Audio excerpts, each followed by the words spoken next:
रायपुर जिला प्रशासन को जिन्होंने हमें ये अवसर दिया और आप सबको भी कि आप इतने पेशेंस के साथ हमारे एक्सपीरियंस को इतने क्यूरियोसिटी से सुनने के लिए रेडी हैं, तो ये हमारे लिए बहुत बड़ी बात है। सर अभी बात कर रहे थे अबाउट लोकेशनल डिसएडवांटेज, तो मेरे साथ ये था कि मैंने बक्सर में रहकर ही प्रिपेयर किया। अगर आप देखें तो बक्सर रायपुर से बहुत ही छोटी आबादी वाला शहर है, तो मुझे लोग कितना भी कहते जब मैंने प्रिपरेशन स्टार्ट की कि दिल्ली जाना ज़रूरी नहीं होता, बट किसी और से सुनने पर उस बात पर उतना विश्वास नहीं होता जितना खुद करके ना देख लो। तो मैंने बाय डिफ़ॉल्ट ही, क्योंकि कोरोना महामारी थी 2020 में, इस वजह से I could not go to Delhi, but I think it has been my biggest blessing so far. और I would like to give 2 minutes इस बारे में थोड़ा डिटेल में डिस्कस करते हैं। तो क्या वो फ़ायदे होंगे अगर आप दिल्ली जाते हैं? पहला कि आपको रेडिली अवेलेबल कोचिंग्स मिलते, मटेरियल मिलता बहुत सारा, और एक जो हम कहते हैं कोलॉक्वियल टर्म्स में इन्वायरमेंट या माहौल मिलता पढ़ने का। तो ये चीज़ें हमें यहाँ रायपुर में या मेरे शहर बक्सर में मुझे नहीं मिली। And but I tell you how this will prove to be a blessing. Too many materials is not required in UPSC, and I think यही सबसे बड़ा डिसएडवांटेज हो जाता है हम लोगों के लिए in the nature of fear of missing out, कि हम कोई नया मटेरियल तो मिस आउट नहीं कर रहे, हम दिल्ली में रह के कुछ नया ट्रेंड तो मिस आउट नहीं कर रहे, इसके चक्कर में हमारी पढ़ाई मिस आउट होती है। So I tell you how we can get over these shortcomings जो हमें यहाँ रह के हो सकती है। जो हमारा फियर है कि हमें मटेरियल कैसे पता चलेगा, there are lot of Telegram channels that upload free material and you can easily get an access to. I also share some links with sir, he can share it with you, जहाँ से जो भी नया material market में आता है they upload it on their channels and you can order it online. जो भी स्टैंडर्ड बुक्स और रिसोर्सेज होते हैं it's easily available on Amazon, Flipkart etcetera. और एक जो माहौल की बात होती है कि एक फ्रेंड सर्कल नहीं है, आई थिंक इस पर ज़रूर वर्क करना चाहिए। You should have some friends, seniors और peers in your college etcetera online. जो भी स्टैंडर्ड बुक्स और रिसोर्सेज होते हैं it's easily available on Amazon, Flipkart etcetera. और एक जो माहौल की बात होती है कि एक फ्रेंड सर्कल नहीं है, आई थिंक इस पर ज़रूर वर्क करना चाहिए। You should have some friends, seniors और peers in your college etcetera.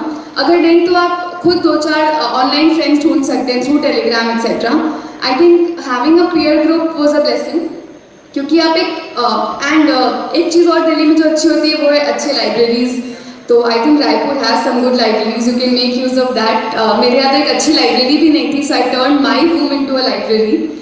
These are the only bare minimum things, or satisfaction with what you have, the bare minimum resources and believing in that कि मेरे पास जो है वो sufficient है, वो सही है, and working on what is controllable and not कि ये छूट गया वो छूट गया। That will help you more, I think, in this preparation. The other aspect is so this was where to prepare from, Raipur or Delhi or from wherever. The second aspect is how to start preparing.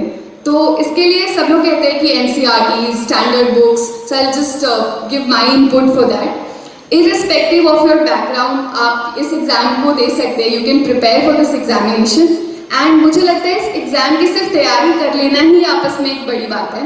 Even if you do not succeed, you will never end up regretting this preparation. इस बार मुझे नहीं पता था कि मेरा examination clear होगा या नहीं होगा, but I was at least happy कि जो मेरा लेवल ऑफ नॉलेज या एक्सपोजर टू द वर्ल्ड है before starting this preparation has increased many fold.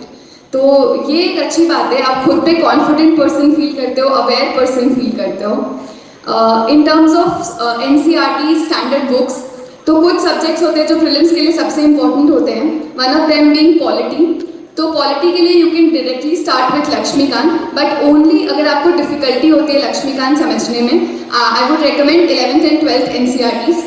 And अगर आपका पॉलिटिकल साइंस बैकग्राउंड है then you can skip those NCERT।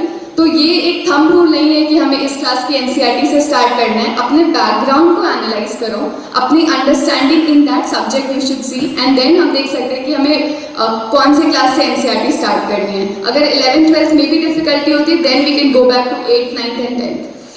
Then the second subject would be geography. I think geography समझने में मुझे काफ़ी difficulty होती थी, so geography has some good material.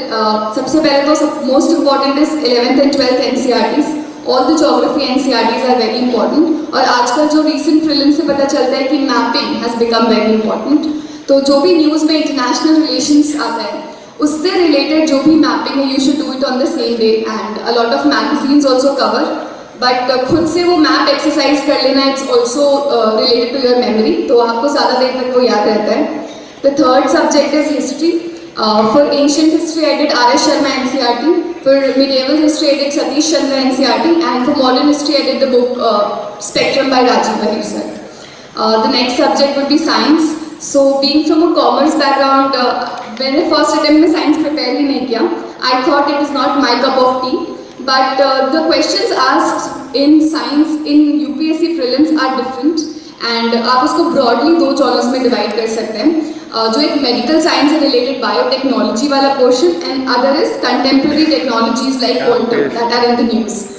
So I think for the biotech portion I did a book Essentia by Unique Publications, and uska sir biotech portion I did, and for the contemporary technologies keeping in touch with any current affair magazine would do. What else? I think economics is one more important subject that covers 17 to 18 questions.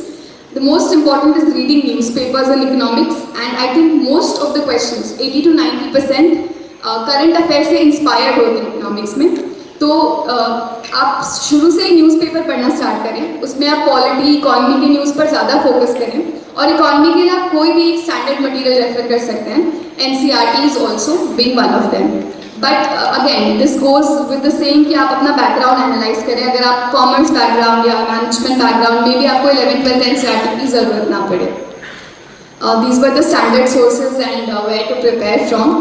और sir उस टेलिंग की बहुत personal चुनौतियों के बाद भी I did this exam. तो the only thing that kept me going was I have a very strong single mother, and I always wanted to make her proud. So after motivation,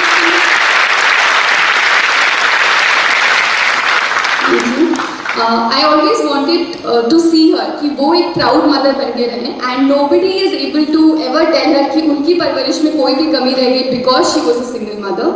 So your motivation should be clear to you. और ऐसा नहीं है कि motivation पहले दिन था तो रोज रहेगा, it will go down, it will again shoot up. तो वो आपको अपने लिए छोटे छोटे इंसेंटिव्स रोज क्रिएट करने होंगे। लेट्स से कि इस हफ्ते के एंड का ये टारगेट है, और अगर मैं ये कर लूँ तो I will may be just go out and have a good plate of food. It can be as small as that, and it's not important कि आप बड़े बड़े टिप्स पर ही जाओ, दैट इज ओनली मोटिवेशन। तो anything that works for you makes you happy. Thank you.